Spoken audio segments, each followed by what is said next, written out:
Well, President Trump is calling for the release of the Epstein files after previously opposing that move. And tomorrow, there's a major House vote on the subject.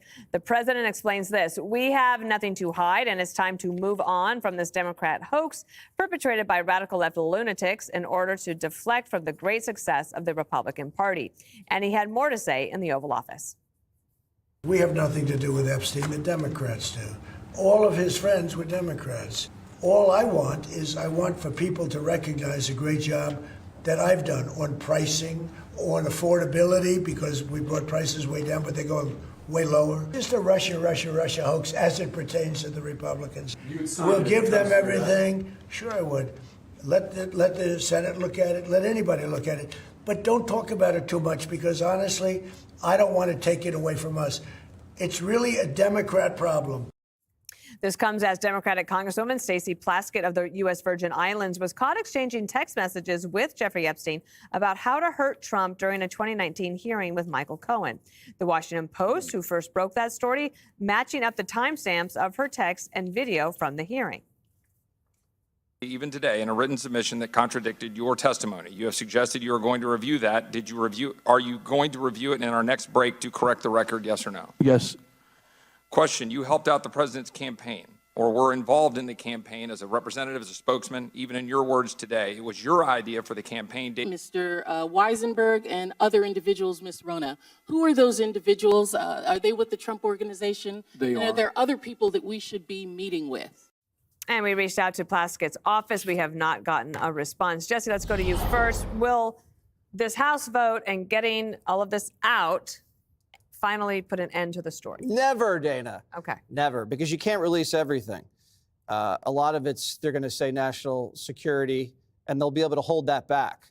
They'll be able to argue that it's classified, national security implications, you can't see it.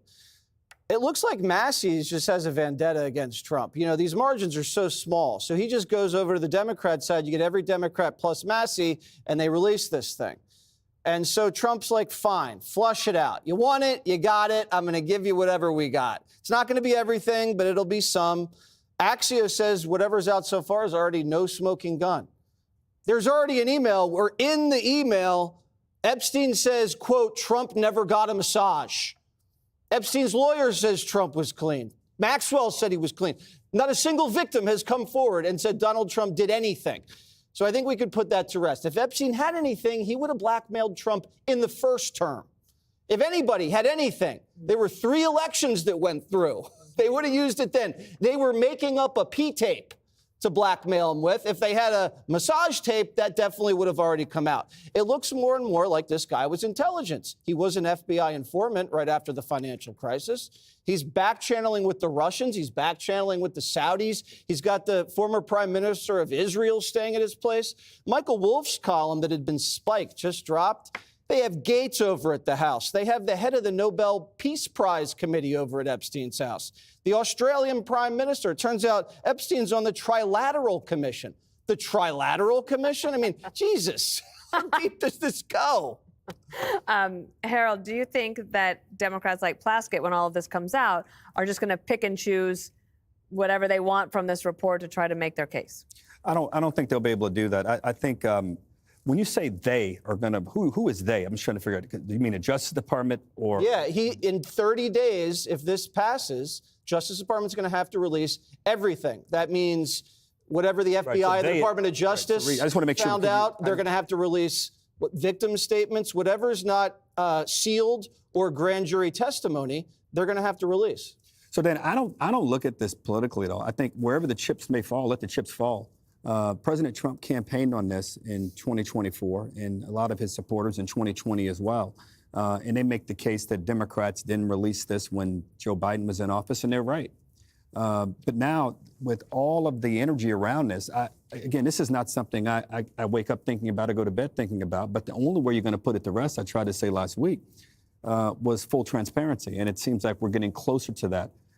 And if the Congress and the Senate vote for this, hopefully the Justice Department will comply. We can get the information out. And I don't agree with what President Trump is doing on affordability, but I do agree with him. I want to get back to talking about how we can get prices lower and make the country better. Well, it is interesting, Kayleigh, that after 40 days and 40 nights of the shutdown, this is the first order of business in Washington. Yeah, it is really striking. And to your point about Biden, a reporter asked Chuck Schumer, why wouldn't the Epstein files have been released in the last 4 years when Biden was in office? And Schumer, maybe he misheard the question, but he said that's the question every American is asking. What the hell is he hiding? So true. So I think Schumer misheard the question, but it is a fair question. I don't think we're going to learn anything new with regard to Trump in this. The same facts that have always been out about Trump are still out. One, he kicked Epstein out of Mar-a-Lago. Number two, Virginia Giuffre said over and over again, I have never seen his name anywhere. He wasn't involved in wrongdoing, paraphrasing her, but she did say that when she was alive in a deposition. But I do think we're going to learn new things about Democrats, like Stacey Plaskett. She's coordinating with Jeffrey Epstein. I was reading the text message chain. Quick, I'm up next. Tell me what that acronym means. And the acronym was RONA, which was the name of Trump's assistant, but she thought it was an acronym. And then she goes on. Epstein says to her after her line of questioning, good work. So literally, here's a Democrat coordinating with Epstein. Then we learn Michael Wolff, New York Post headline, Trump-obsessed writer Michael Wolff encouraged Jeffrey Epstein to blackmail then presidential candidate Donald Trump. Emails reveal. So learn another thing about Democrats. Michael Wolff's a Democrat. Not sure if he'd say that, but he is. 26 times Clinton was on the plane. Hope to learn more about that. The DNC accepting $32,000 from Epstein. The list goes on. Democrats have a lot to answer for, and I think they open a Pandora's box, and we'll see what's in it. What will be in it, Greg? Well, you know what? Every month we get a new scandal that if it were the Republicans would have destroyed the party. A Democrat congresswoman was being prepped in real time by a convicted sexual predator in a hearing that involved her adversaries. What, R. Kelly was busy? She couldn't get him? But I mean, if you think about, I know this is such a trite thought exercise, but if this were Republican, it would be worse than Watergate, 9/11, and Iran-Contra tied together. Because when you think about it, right then and there, he's texting her and telling her what to do. That's a pretty big story. And what's funny about the Dems, Harold accepted, as always, they deemed Trump so evil that they would be willing to collaborate with anyone, including evil people, to bring him down. Their TDS has actually turned them into the very thing they accuse him of. Their strategy is to destroy him, and that is exploiting anybody, including ones who are evil. The challenge here, and I agree with Harold that, Trump campaigned on this and he wanted this stuff out. Something's changed, and it's just our awareness of how the media and the Democrats work. It's not what's in the files, it's how they will be distorted.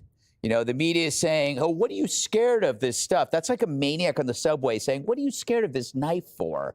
It's like we saw what you brought up the examples of the latest emails and how they mentioned Trump in a way that vindicated him, but they turned it so that it made it look like he was guilty. It's like they redacted the name of the victim because they knew that would have vindicated him. That's some seriously dirty pool. That's like the worst you could do. It's like removing evidence from a crime scene. So think about this. Let's say you're not Trump and you're in one of those emails. You may not have done anything wrong, but if you're not a friend to the media, they don't care. They're going to find the worst possible way to analyze that email, whether you're an accountant or a doctor or a plumber, and you happen to be in one of, hundreds of thousands of emails. I don't know how many there are. The ravenous press, they're pathetic and they're desperate for relevance, will take anybody and destroy them.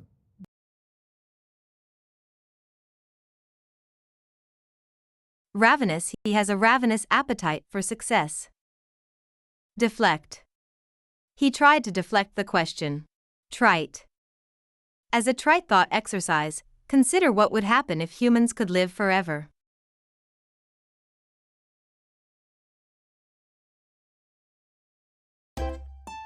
If you enjoy this content, please consider subscribing to my channel to stay up to date with future videos.